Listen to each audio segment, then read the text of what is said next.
has a story worth telling. A journey shaped by movement of challenge, growth and triumph.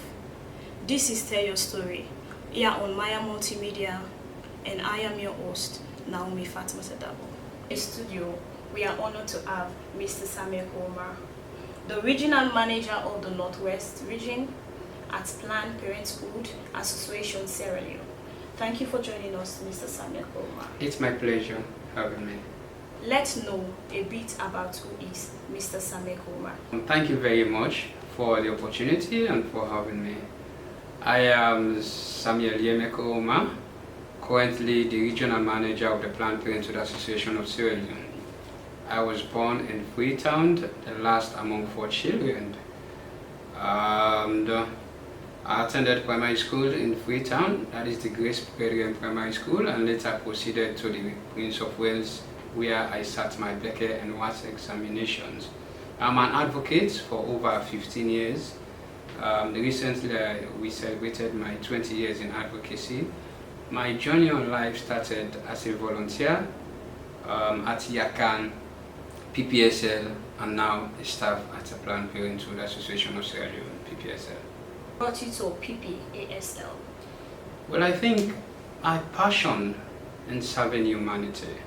As I stated earlier on, I grew up from a very humble background, very poor family background. I grew up from there because of my life story, my life journey, the challenges I encountered in life until this particular moment. So throughout my life, I've been serving humanity through volunteerism without paid. I got my official job in 2014 when I graduated from Jala University. So imagine I started advocacy in 2005 till 2014. That was the time I started having. Notwithstanding it, I was still volunteering despite working for Yakan, because I believe in serving humanity as my story depicts. You know, my parents, including my dad and mom, they are actually illiterate. My dad was a police officer and my mom was a petty trader. They got separated over 28 years ago. By then I was in class 2. So I was brought up by my mom alone. Imagine the struggle and hurdles for a single parent who just engaged in petty trading, that is sell pepper, quote and unquote. You know, and normally when I go to school during my primary school days, there was no lunch for me. During lunch break, I have to go to my mom. She would have to prepare curry and corn soup, just for us to have something. After schooling, I have to take off my uniform and start selling pepper.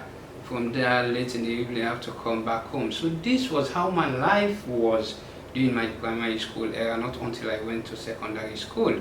Interestingly, when I was in primary school, I was awarded as the head boy. Even some of my colleagues were mocking. They were actually provoking me, head boy Pepper.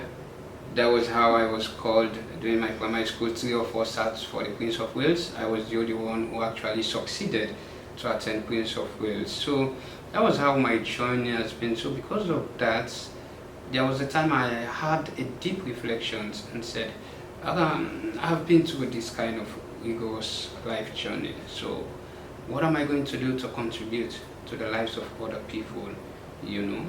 And my struggle doesn't just stop there. When I start my WAS examination, the year I sat, there was nobody to pay for me to go to university.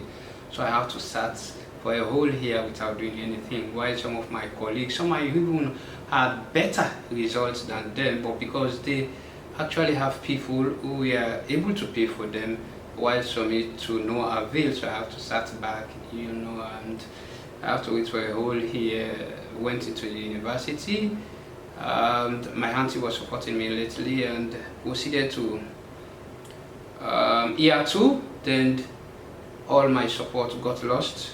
Then the struggle began again, you know, even to pay my fees. There was no one to pay my fees. I was Deputy Minister at Jala by then, Energy and Water Resources, when I was in 3rd year.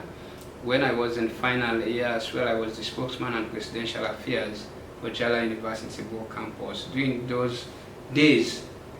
Even to get something to eat was very difficult. To get somewhere to stay was very, very difficult as well. I remember vividly there was a time we came on a recess and our landlord actually called us because we were unable to pay, and our things were actually thrown out. You know, imagine how I left Freetown where people were paying rent to us, you know, and just because of educational pursuits, I leave all of those things and went to the provinces. And when we were there, the landlord called, oh, you guys, I'm going to increase the rent. If you guys are not going to pay, we are unable to pay. Whilst we were in Freetown, he threw our things out. You know, or some of our colleagues actually took those things, you know, for proper, what should I say, custody of those things. So myself and one of my younger cousins, sibling Ibrahim, we traveled to Bo.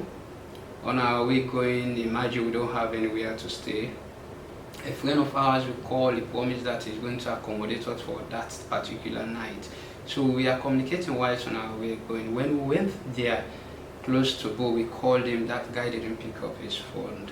So we are left with no option, nowhere to go, nowhere to sleep. Myself and this, my cousin, my brother, we were just floating in the streets of Bo, from one club to another. You know, when we are in this club, by the time they want to close, we find another club just for us to mingle, because there was nowhere to sleep at a particular time. So during the morning hours, we try to sort ourselves out. There was a time when where we were sleeping was not where our clothes were.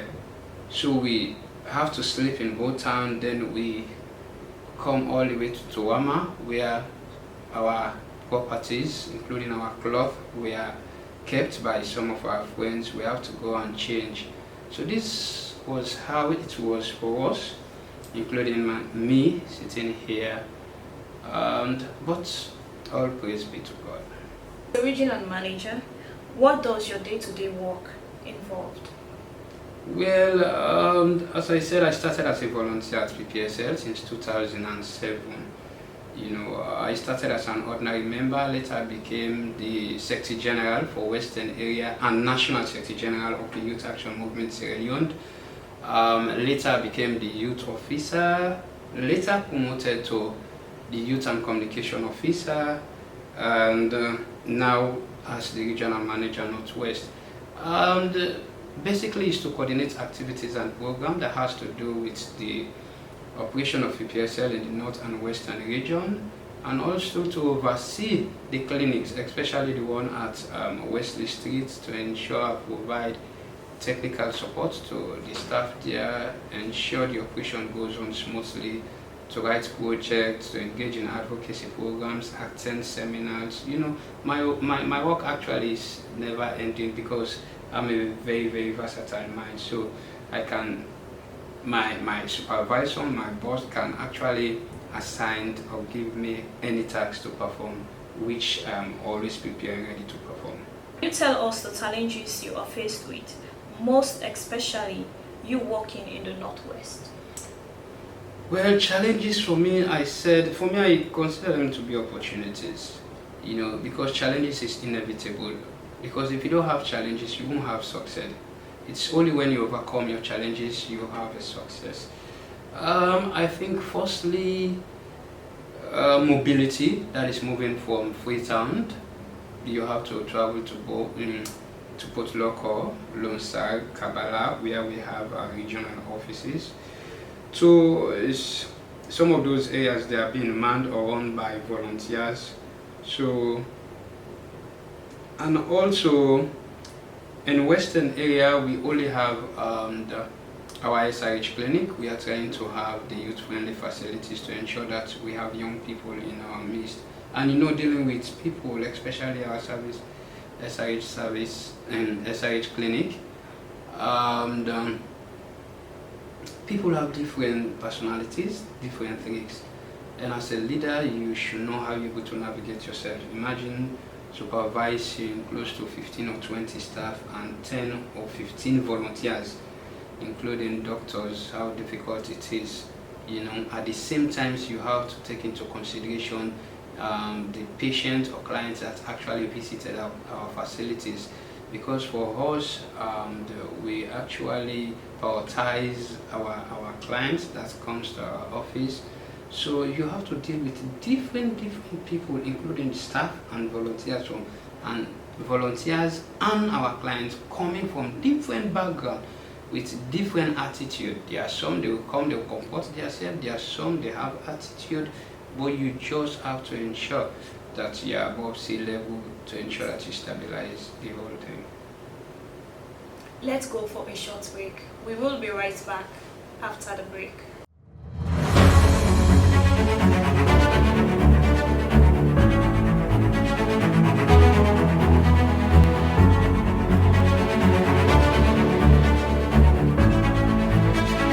Welcome back. Thanks for joining us today on Tell Your Story on Maya Multimedia. Today our guest is Mr. Samuel Koroma. Changes would you love to see in reproductive health across Sierra Leone? Well, I think first of all we need to start on policy, because when we have a favorable policy, then we're able to operate as an institution, because policy guides, it serves as a goalpost or serves as a Bible or Quran to us. Because if you don't have policy that will give you the mandate or the instruction to operate or to provide certain services, then you will not be able to operate. That's one. Secondly, I think we need a consensus and collaborative inter-ministerial department collaborations to ensure that the different ministries that we have, departments and government agencies, don't work in isolation.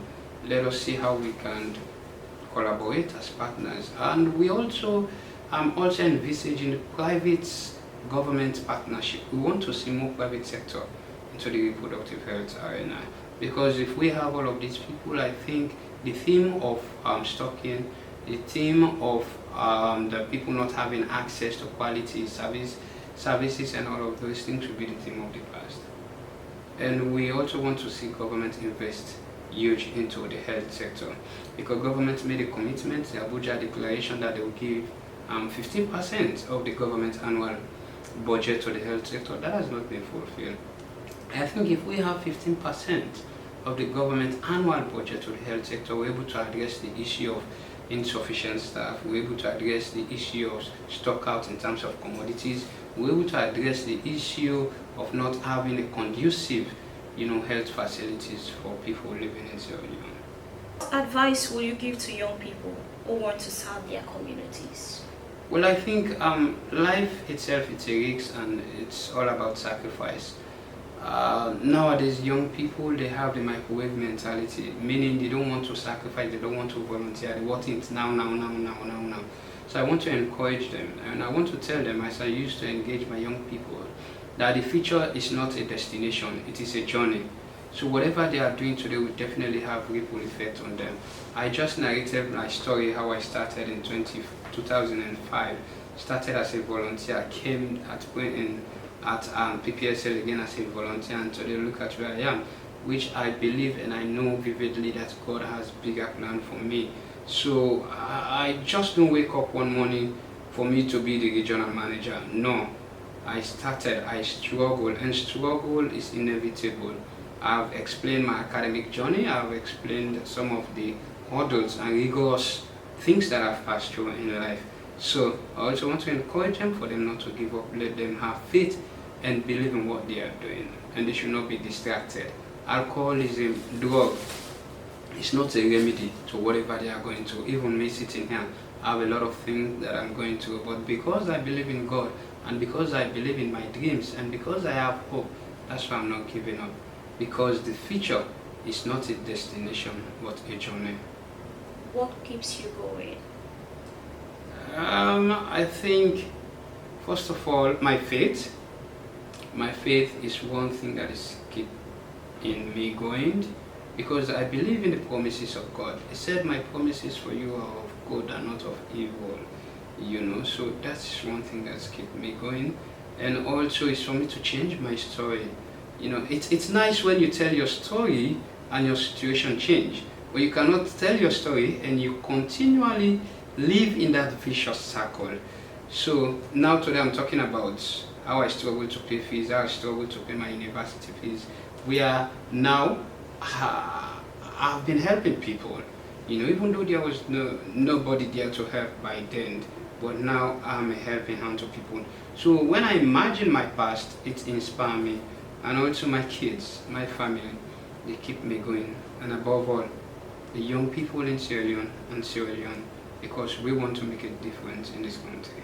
Samuel, for sharing your story, and your leadership is making a real impact. Thank you to our viewers for watching. Continue watching and follow Maya Multimedia. And I am your host, Naomi Fatima Tadabo. Till next time, have a blessed day.